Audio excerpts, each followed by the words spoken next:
Assalamualaikum warahmatullahi wabarakatuh. Halo semua, perkenalkan nama saya Miftahul Putri Aulia dengan NIM 06061182227002 UTS Strategi dan Model Pembelajaran.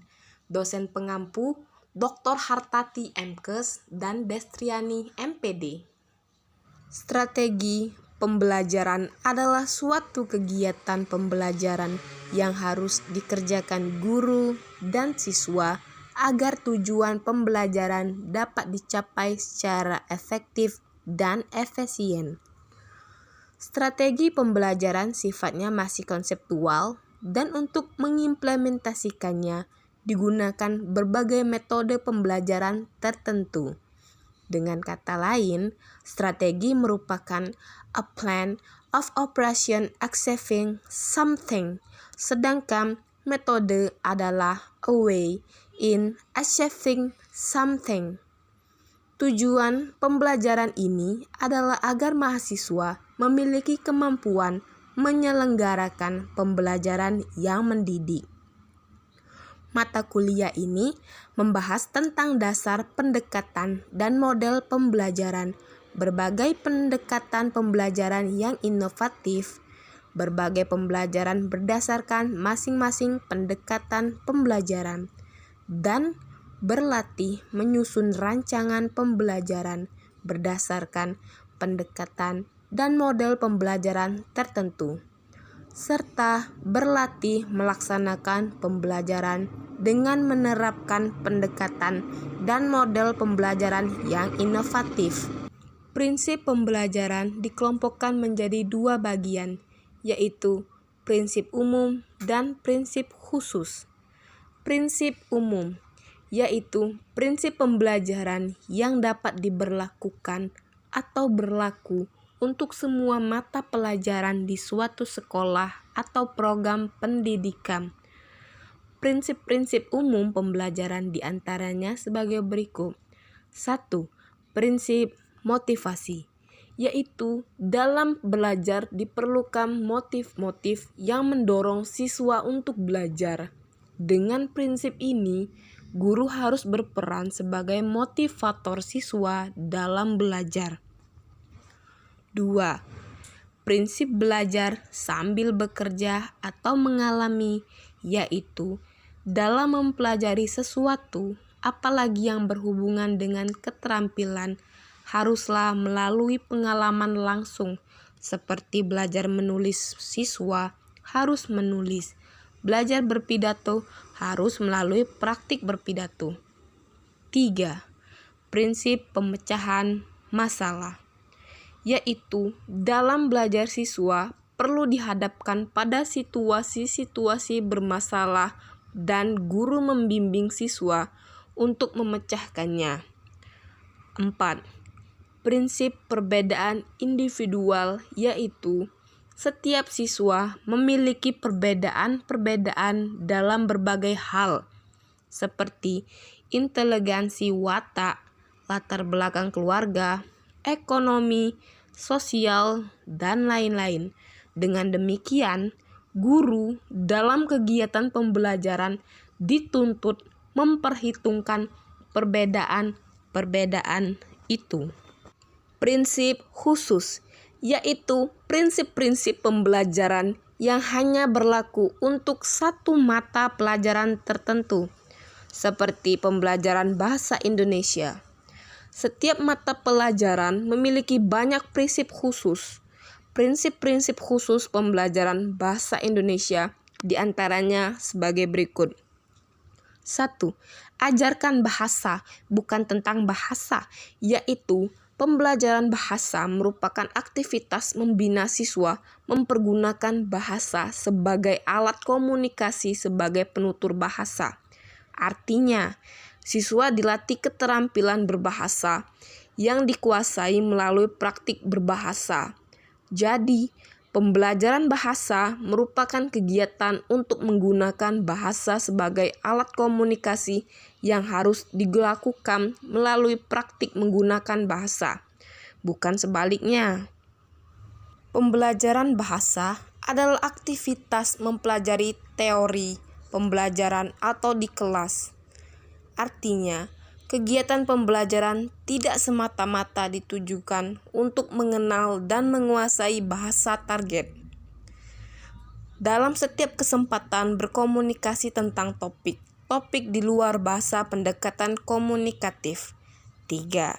Sejauh mungkin menggunakan bahasa otentik yang digunakan dalam konteks nyata sebagai sumber bahan ajar, seperti bahasa di surat kabar, bahasa nyata dalam kehidupan. 4. Setiap bahasa memiliki sistem bahasanya sendiri. Untuk itu, dalam mempelajari bahasa kedua harus menjaga jangan sampai terjadi intervensi pengaruh bahasa pertamanya terhadap bahasa kedua yang dipelajari. Pada hakikatnya, strategi pembelajaran merupakan taktik atau siasat yang dilakukan oleh guru sebelum melaksanakan pembelajaran. Siasat tersebut tercetus dalam bentuk tertulis. Inilah yang dikenal dengan perencanaan pembelajaran. Fungsi strategi pembelajaran merupakan komponen yang penting karena dengan adanya tujuan tersebut, pembelajaran bahkan lebih terprogram agar dapat tercapai. Tujuan menjadi dasar yang dijadikan landasan untuk menentukan strategi, materi, media, dan evaluasi pembelajaran. Dalam strategi pembelajaran, penentuan tujuan merupakan komponen yang pertama kali harus dipilih oleh seorang guru, karena tujuan pembelajaran menjadi target yang segera mungkin dicapai dalam kegiatan pembelajaran. Peran strategi pembelajaran adalah agar sebuah pembelajaran dapat disampaikan dengan lebih efektif.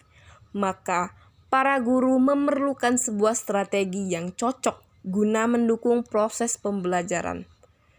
Apabila antara pendekatan strategi metode pembelajaran sudah terangkai menjadi satu kesatuan yang utuh, maka terbentuklah apa yang disebut dengan model pembelajaran. Jadi, model pembelajaran pada dasarnya merupakan bentuk pembelajaran yang tergambar dari awal sampai akhir, yang disajikan secara khas oleh guru. Dengan kata lain, metode pembelajaran merupakan bungkus atau bingkai dari penerapan suatu pendekatan, metode, dan teknik pembelajaran. Implementasi penggunaan strategi pembelajaran pada jenjang SD. 1. Belajar sambil bermain. Anak usia SD cenderung lebih senang bermain bersama teman-temannya. 2. Belajar bersama teman. Belajar bersama teman bisa memberikan semangat dan juga melatih kerjasama antar anak tersebut. 3. Banyak bergerak atau langsung praktik. 4. Gunakan media audio visual agar anak tidak bosan. Implementasi penggunaan strategi pembelajaran pada jenjang SMP. Pendekatan pembelajaran dapat diartikan sebagai titik tolak atau sudut pandang kita terhadap proses pembelajaran yang merujuk pada pandangan tentang terjadinya suatu proses yang masih sangat umum di dalamnya mewadahi, menginspirasi, menguatkan, dan melatari metode pembelajaran dengan cakupan teoretis tertentu. 1. Buat suasana belajar yang nyaman. 2. Merangkum pokok pembelajaran. 3. Belajar bersama. 4. Metode mempersingkat atau memodifikasi menyerupai nama sesuatu. 5. Belajar dengan praktik. 6. Belajar rutin tapi jangan lama. 7. Mengerti, bukan menghafal.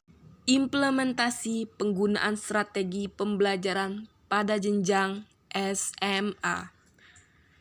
Strategi pembelajaran expository merupakan strategi pembelajaran yang menggunakan kemampuan verbal dari guru dalam menyampaikan suatu materi pembelajaran.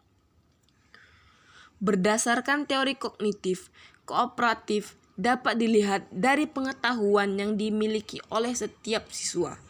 Setiap siswa memiliki pengetahuan yang berbeda-beda dan dapat disatukan dengan gabungan dari beberapa pengetahuan siswa lainnya.